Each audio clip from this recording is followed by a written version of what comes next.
semua, kami dari kelompok 3. Perkenalkan, nama saya Nova Santo dan rekan saya Angelo. Saya Federico. Saya Valentino Ivan. Kali ini kami akan membicarakan tentang peranan air bagi kehidupan manusia, yang secara khususnya yaitu air sebagai pembangkit listrik tenaga air. Ngomongin soal air nih, kalian tahu nggak sih pengertian dari air itu sendiri? Air sudah menjadi bagian yang sangat penting bagi hidup manusia karena tubuh manusia saya sendiri terdiri dari 60-70% air. Oleh sebab itu setiap harinya kita perlu memiliki asupan air yang cukup. Selain itu, air juga memiliki ragam kebutuhan dalam kehidupan sehari-hari. Contohnya seperti mengolah makanan, mencuci piring yang kotor, dan juga pakaian kotor, juga membersihkan diri.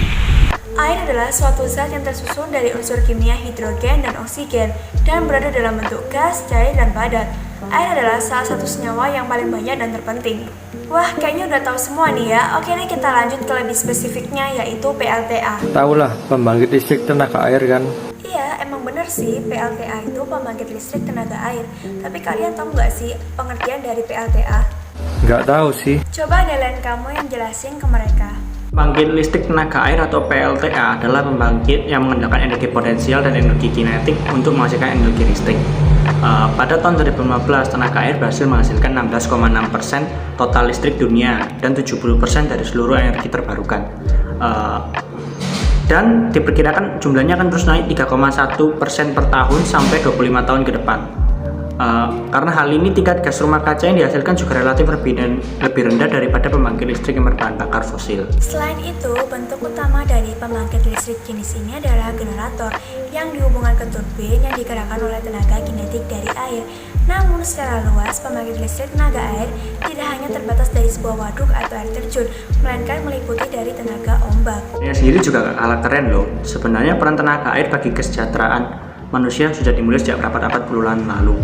Penggunaan kincir air untuk pertanian, pompa, dan fungsi lainnya. Sedangkan berdasarkan catatan sejarah, sudah ada sejak 300 sebelum Masehi di Yunani. Kemudian hingga masa revolusi industri di Eropa, tenaga air dan angin adalah sumber mekanik yang sangat menunjang kebutuhan energi yang dihasilkan dari tenaga hewan. Sejarah juga mencatat perkembangan pemanfaatan energi air yang menakjubkan sebagaimana di Istana Versailles, Prancis pada tahun 1600-an yang memiliki sistem pembangkit listrik dengan kapasitas 56 kW.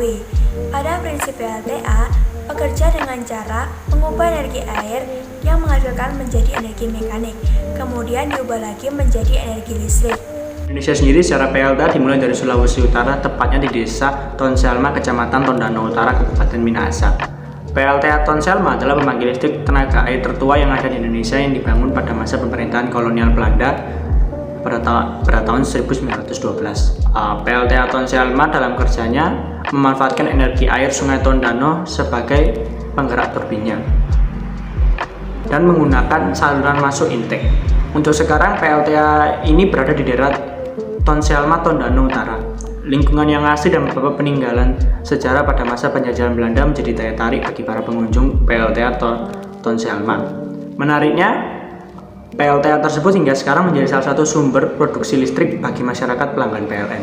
Beberapa peninggalan sejarah Belanda dan Jepang di PLTA Tonselma diantaranya bendungan air, terowongan, turbin, hingga generator yang telah berusia puluhan tahun. Meskipun telah berusia puluhan tahun, PLTA Tonselma yang memiliki kapasitas 40 MW tersebut hingga kini masih beroperasi dan menerangi ribuan rumah di Sulawesi Utara. PLTA Tonselma dioperasikan oleh PLN Sektor Pembangkitan Minahasa dan PLN Wilayah Selutenggo. Perlu diketahui, PLN Tonselma memiliki 3 unit generator dan dapat menyalurkan listrik ke sistem interkoneksi Sulawesi Utara dan Gorontalo.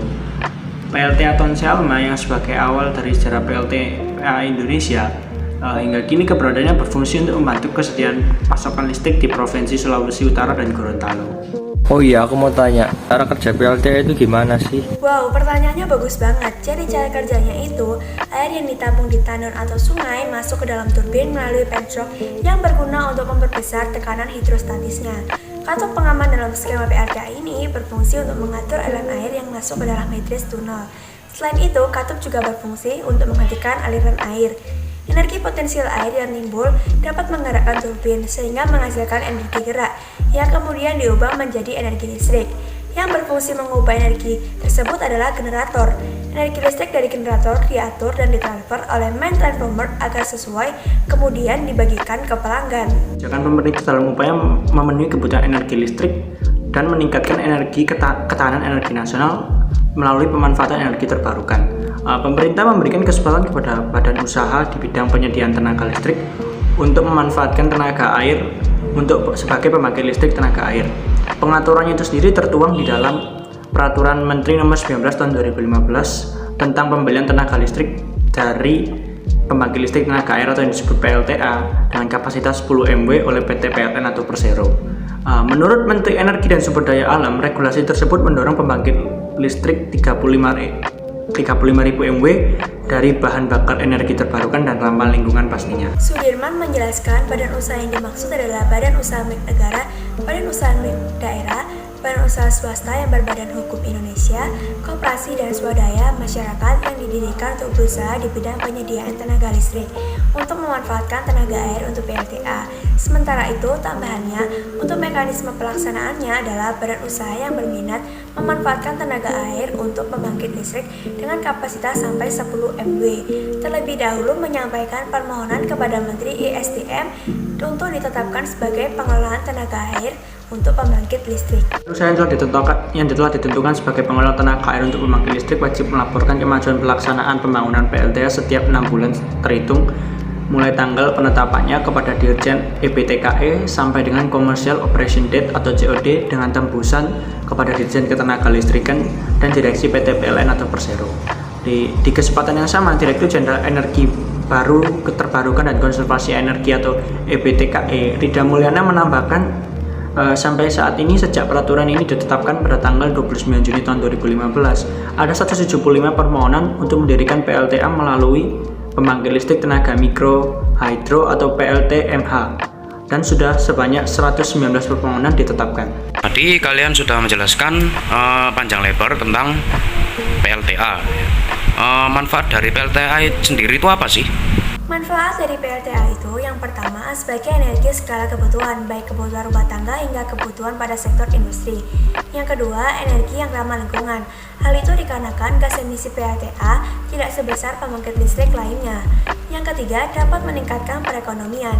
PLTA ini dapat membantu menekankan pengeluaran biaya penggunaan energi listrik sehingga akan lebih menghemat pengeluaran biaya kebutuhan hidup sehari-hari. Selain itu juga ada beberapa manfaat lain PLTA, yaitu sebagai destinasi wisata. Adanya bendungan PLTA dapat dijadikan sebagai destinasi wisata baru yang mengedukasi. Yang kedua, ada irigasi air yang tersimpan di bendungan dapat diambil dan dimanfaatkan sebagai sumber irigasi untuk ladang dan sawah. Yang ketiga, ada cadangan air. Tampungan air dalam bendungan PLTA dapat dijadikan sebagai cadangan air terutama pada saat musim kemarau tiba. Yang keempat, ada ketahanan energi nasional. Listrik yang dimana dulunya hanya mengandalkan batu bara yang bersifat tidak dapat diperbarui, kini dengan adanya PLTA maka penggunaan energi batu bara dapat berkurang, sehingga lebih menjaga ketahanan energi yang dimiliki oleh Indonesia. Selain itu, menurut PantenIDTimes.com, perubahan masyarakat dalam menggunakan air dari dulu hingga sekarang sudah mulai berubah. Yang dulunya suku Baduy luar tertutup dalam perubahan, contohnya tidak mau mandi menggunakan sabun, dan lebih memilih mandi menggunakan buah mengkudu, tidak menggunakan pasta gigi dan memilih menggunakan daun sirih. Hal tersebut terjadi karena mereka sangat menjaga alam dan takut sekali jika airnya akan tercemar. Namun karena suku Baduy luar yang secara garis besar sudah sedikit terkontaminasi budaya modern, kini sudah ada yang menerima perubahan itu, yaitu kelompok Baduy luar. Jika Baduy dalam masih memegang teguh adat istiadat mereka dan menjalankan aturannya dengan baik, sebaliknya tidak dengan suku Baduy luar. Masyarakat suku Baduy luar sudah terkontaminasi dengan budaya luar atau modern, menggunakan barang elektronik dan sabun diperkenalkan untuk menopang aktivitas mereka sehari-hari. Selain itu, Baduy luar juga menerima tamu yang berasal dari luar Indonesia. Mereka diperbolehkan mengunjungi hingga menginap di salah satu rumah warga suku Baduy luar. Bagi suku Baduy luar, busana yang mereka pakai adalah baju warna hitam. Ikat kepalanya berwarna biru tua dengan corak batik khas Lebak. Desain bajunya terbelah dua sampai ke bawah, seperti baju yang biasa dipakai khalayak ramai. Sedangkan potongan bajunya menggunakan kantong dan kancing. Beberapa dengan Baduy dalam, pakaian masyarakat Baduy luar tidak mengharuskan dari benang kapas murni. Suku Baduy luar sudah menggunakan alat transportasi seperti mobil dan motor untuk berpergian. sebagian dari mereka juga sudah menggunakan HP atau alat elektronik lainnya. Nah, Dulunya juga Indonesia sangat kekurangan pasokan air bersih. Namun sekarang pasokan air bersih sudah meningkat meskipun belum merata. Kekurangan pasokan air bersih ini dapat menyebabkan kualitas hidup masyarakat memburuk, terkena penyakit waterborne, dan buruknya kebersihan diri. Dampak dari kekurangan pasokan air bersih itu secara tidak langsung mengajak kita untuk menghemat air dan menghemat energi. Nah, kan dari tadi kita sudah membahas panjang lebar tentang apa itu pengertian PLTA, cara kerjanya bagaimana, sejarahnya bagaimana, dan perubahan masyarakatnya. Lanjut, kita akan menonton video tentang penerapan kincir air sederhana dengan menggunakan botol bekas. Langsung aja dicek videonya ya.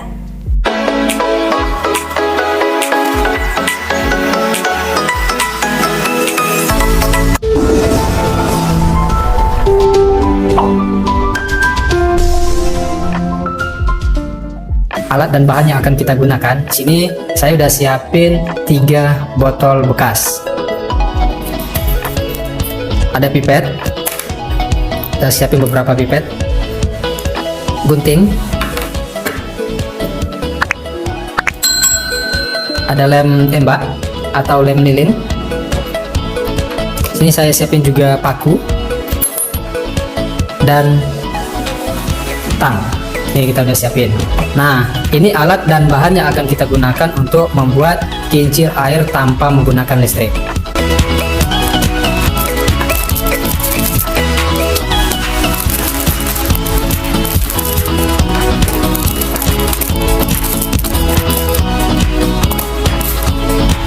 Yang pertama kita lakukan, kita mau bolongin tutupnya dulu.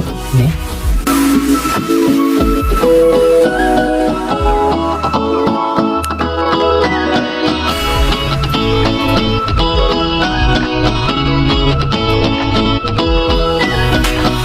Setelah kita lubangi seperti ini, kita masukkan ke sini.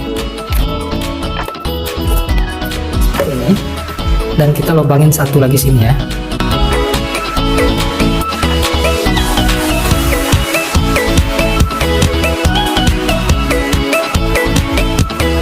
Nah, ini udah kita lubangin.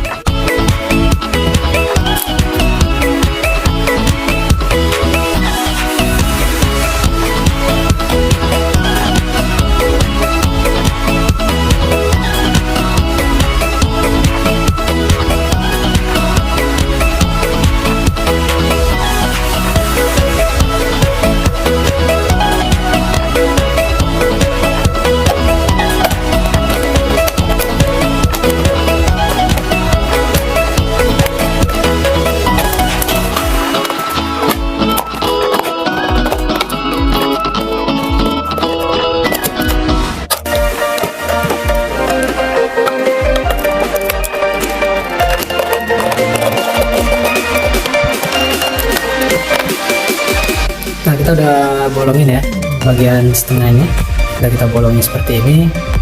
Sekarang kita mau kasih satu lubang lagi di bawahnya.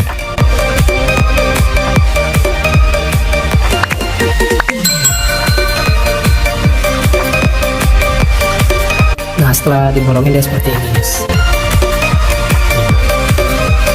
Jadi botol yang ketiga ini ada 2 lubang. Yang pertama kita lubangin di sini. Yang keduanya di sini. Kenapa saya tandain seperti ini? Supaya kita bolongnya itu nggak terlalu besar ya, dan bolongnya itu bisa lurus.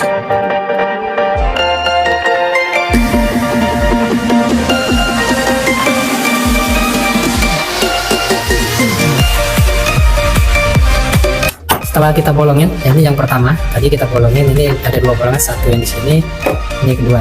Ini botol pertama. Nah, yang kedua untuk di atasnya ini kita udah bolongin juga di sini. Dan di bawah, di atas, di sini kita buka dan sini ada 1. Jadi di sini ada 4 bolongan ya, sama yang besar. Ini botol yang kedua. Nah, untuk botol yang ketiga ini kita bolongin dua bolongan di sini sama sini dekat ya. Jadi ini yang botol yang ketiga. Kita kasih pipet dulu. Seperti ini, kita taruh ke bawah dan kita lem bagian atasnya.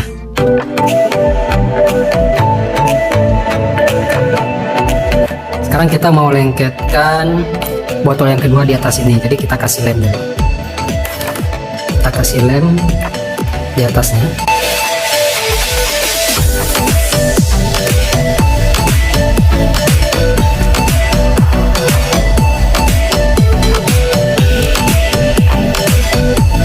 Sekarang kita mau lengketkan bagian bawah sini. Ini bagian di sini ya. Kita lengketkan di sini.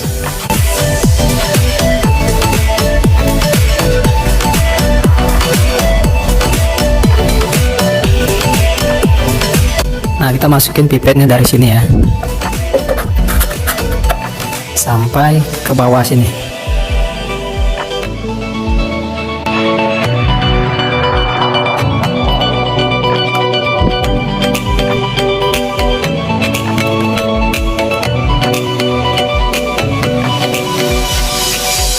Kita lem bagian bawahnya juga ya.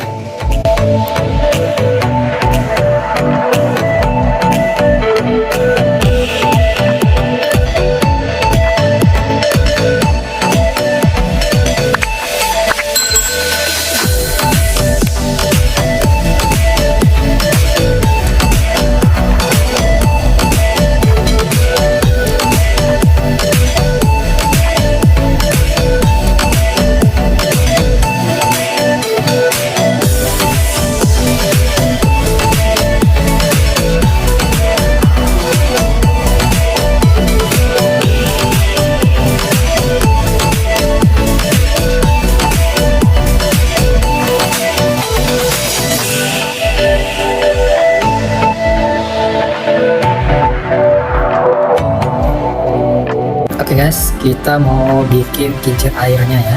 Ini saya gunakan tutup botol bekas.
penjelasan tentang PLTA dan penerapan kincir air sederhana, aku mau tanya nih kalian, apa sih ilmu dan pesan yang kalian dapatkan setelah mendengarkan penjelasan tentang PLTA tadi? Kalau menurutku sih, dengan adanya PLTA saat ini dapat membantu sekali karena dapat menjadi sumber listrik hanya dengan memanfaatkan air. Dengan adanya PLTA, kita juga dapat menghemat pengeluaran kita, serta kita dapat memanfaatkan secara maksimal air yang ada. Kalau kesan dari aku sendiri sih, itu penjelasannya sangat bagus tadi ya, dari sejarah PLTA sampai dengan manfaat PLTA. Ternyata dampaknya atau peranan PLTA ini sebesar ini untuk berlangsungnya kehidupan manusia ke depannya.